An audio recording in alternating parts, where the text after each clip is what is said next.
Hola, benvinguts a l'últim podcast de Més enllà de la malaltia.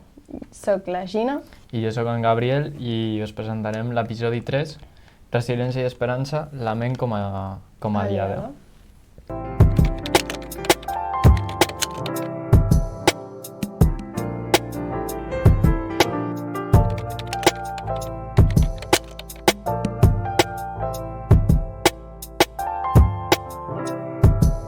En aquest capítol bàsicament trobarem com desenvolupar... Espera't,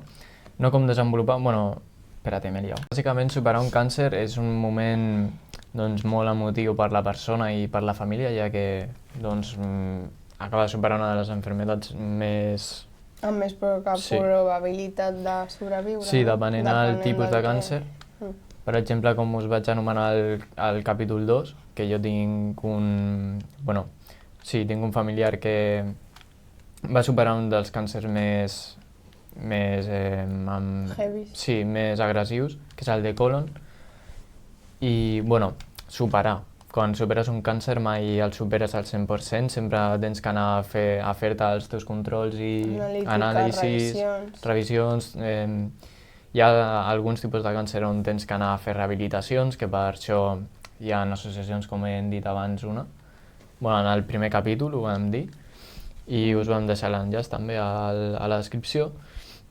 I també hi ha algunes associacions psicològiques, ja que també després de tot aquest procés també hi ha gent que... Necessites com recuperar-te. Que necessiten una recuperació. No només físicament, sinó mentalment. Sí, físicament seria... de rehabilitació seria, bàsicament, per exemple, el càncer de colon et posen com una bossa, que això, vulguis o no, és una rehabilitació que tens que fer. Sí.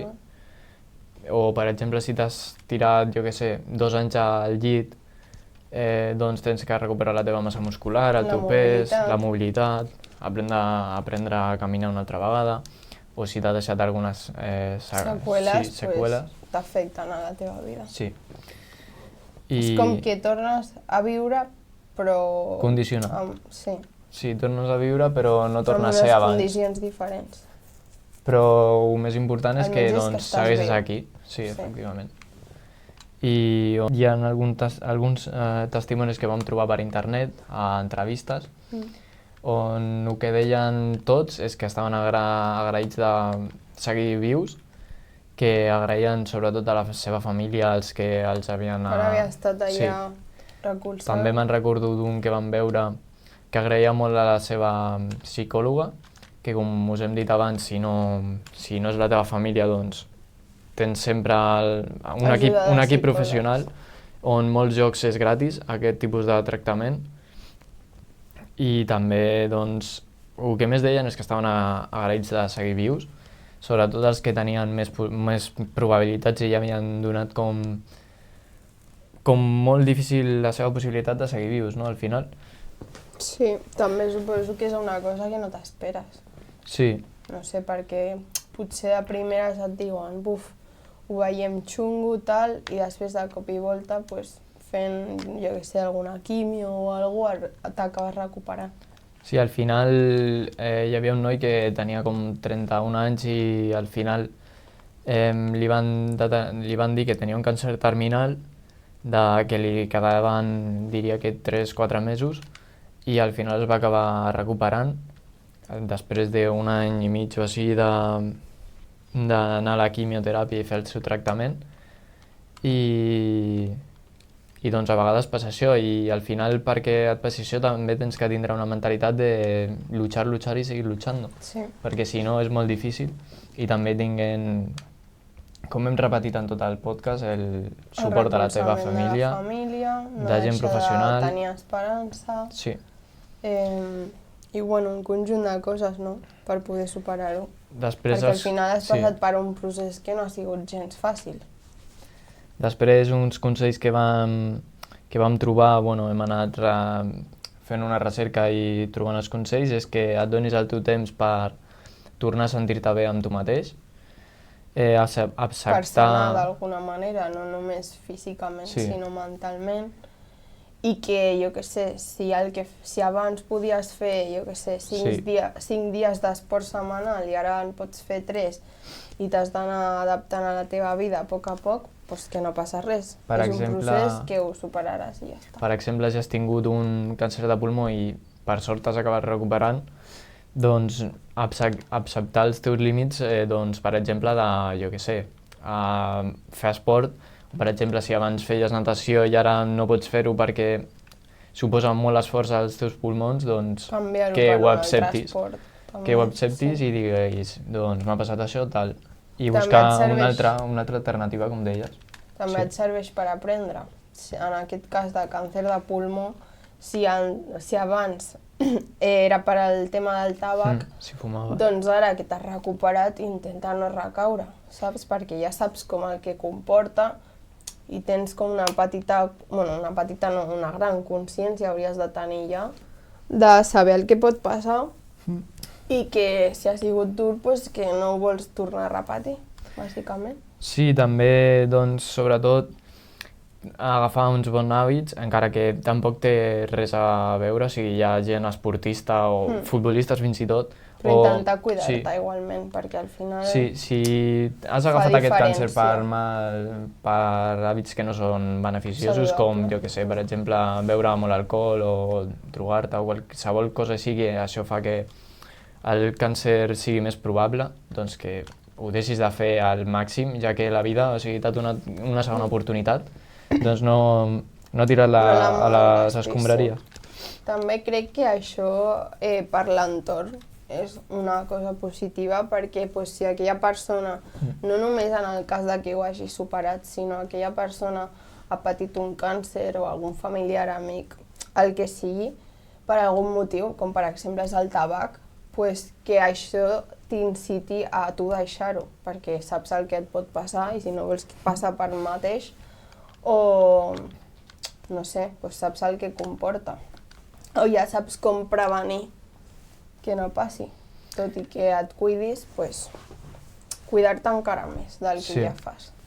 I si l'has superat, doncs si estàs en el procés d'anar superant-ho i cada cop vas millorant més i tal, doncs anar celebrant aquestes petites trepitjades, i anar agafant cada vegada encara més esperança i creure't que al final sortiràs, perquè si tu vols seguir a la vida i ho tens que lluitar, tant tu com la teva família, i ja està. O sigui, bàsicament seria això.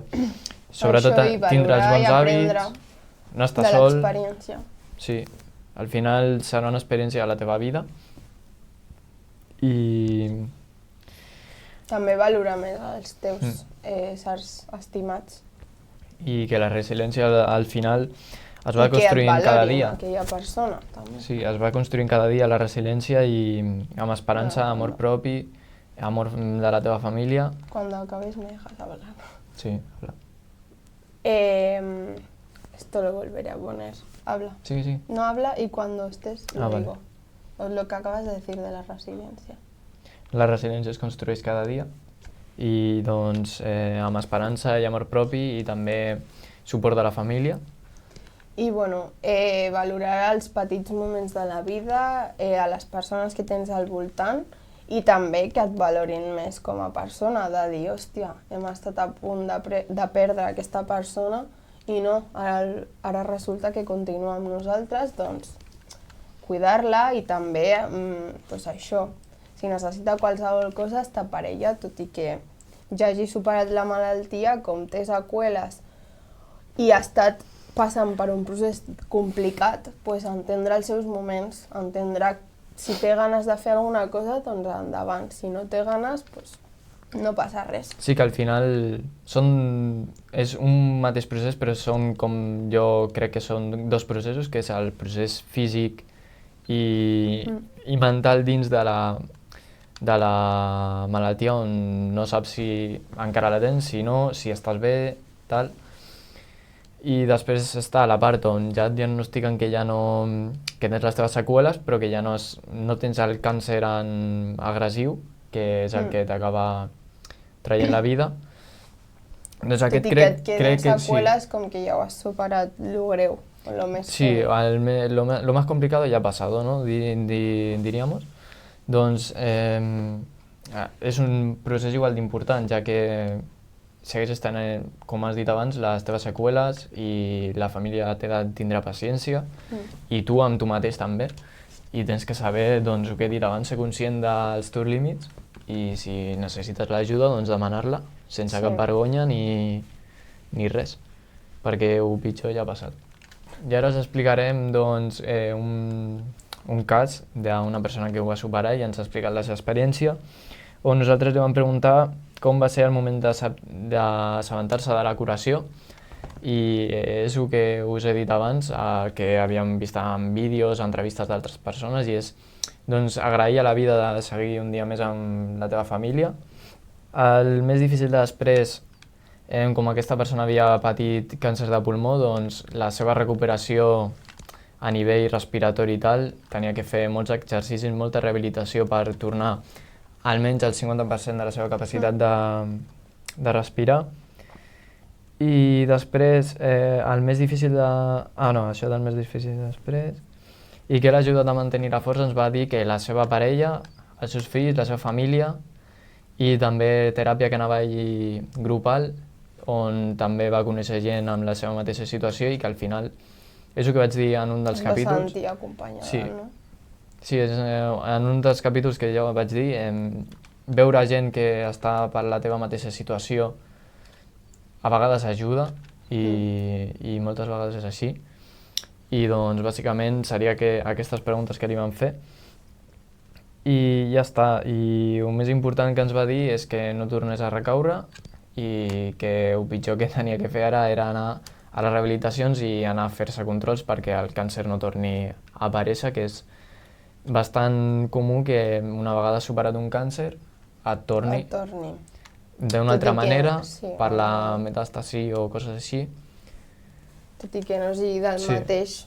És a dir, que si ha tingut càncer de pulmó, doncs potser té càncer de pell o té càncer de... Sí, jo per exemple, la meva àvia, com vaig dir als dos podcasts anteriors, ella tenia càncer de pell i ho havia superat diverses vegades i finalment doncs, va tornar a agafar-ho i també va agafar el de pulmó i ja doncs, el càncer, com ja sabeu, suposo, es va estenent a tot el cos. Fins que un dia doncs, s'acaba i ja està. I fins aquí el podcast, no? Sí. Esperem que us hagin agradat els 3 capítols que hem fet. I bueno, si teniu alguna suggerència d'alguna cosa més de la que podíem haver parlat, alguna experiència que vulgueu compartir o alguna cosa, potser podem suggerir als profes de fer un altre capítol, perquè la veritat que ens ho hem passat molt bé i ens ha agradat fer això. Sí. Després recordar-vos que teniu el número de compte de l'institut amb la Mataró, on podeu fer la vostra donació, que com sempre surt al final del capítol, on surten tots els patrocinadors tots els col·laboradors, sí. Que serien Ràdio Tordera i Serra Llarga i la Marató de TV3, el motiu per al que es fa aquest podcast i el tema. I ja està, fins aquí.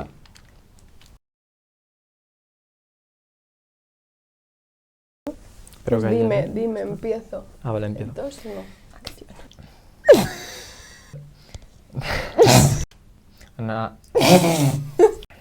Vale. Ya está, ¿no?